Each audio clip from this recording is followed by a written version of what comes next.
it's Abby and I'm coming to you from Cusco, where a smarter woman would have recorded this video before it was dark and every room in the house had nothing but glare for the glasses. So anyway, things are pretty calm today here in Cusco.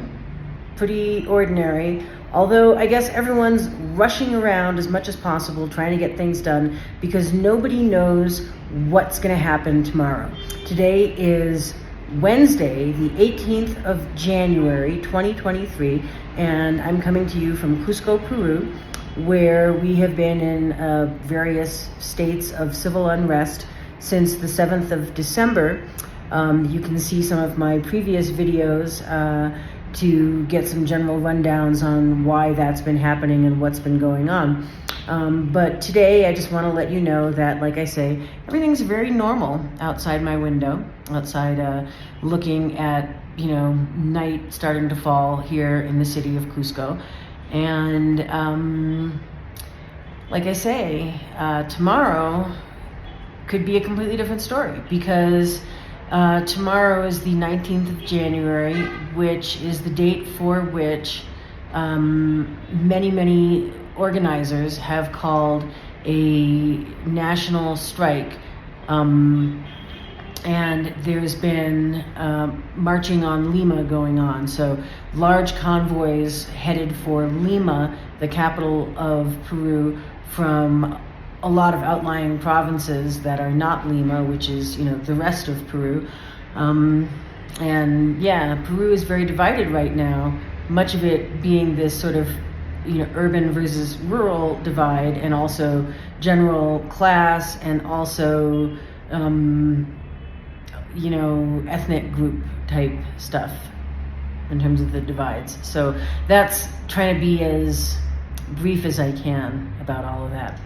Anyway, tomorrow, the word is from the cab drivers that I spoke with today that public transit will not run, will be upholding the general strike. And so that is usually a good indicator that a strike is going to be fairly strong because people depend on public transit to get around. So if public transit doesn't run, like behind me you can see buses coming and going. More people use public transit than private transit. If people can't get around, then they stay home, but then they can't go to work. And then lots of places will close if it's like that because they can't do business anyway, and also they're in support of the strike and all of this other stuff that's going on. So it's probably going to be fairly strong tomorrow. But I don't know how many marchers there will be because so many of them have gone to Lima. And the news from Lima is widely varied. Folks are starting to arrive. There have been things like a group of university students took over part of the campus of a university and are using it as a meal preparation area for feeding protesters. And then there have been reports that convoys inbound to Lima have been stopped by police. The news this morning was saying that, yes, buses are arriving from provinces, but not like large convoys. So that, I don't know what that means because they definitely departed in large convoys. And there have been reports from the road of people in those large convoys and everything, so don't know what that means. It's really anybody's guess. In the news last night and today, there were protests in Lima, many of which included people who live in Lima, who've lived in Lima for a long time, but who come from provinces originally and who are supporting their family members who are coming in from provinces in the strikes. The general government stance still seems to be saying that, hey, all you protesters, stop protesting and stop falling for this rhetoric. That the suggestion being made is that it's outside agitators.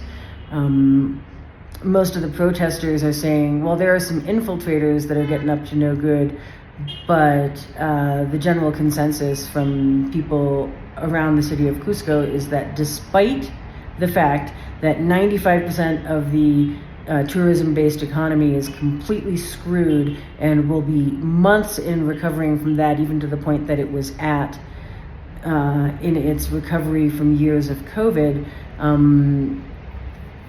people aren't like parroting things that they're hearing. They're talking about the news and having really considered and thought out conversations, and so it's intense. So, you know, what's going to happen?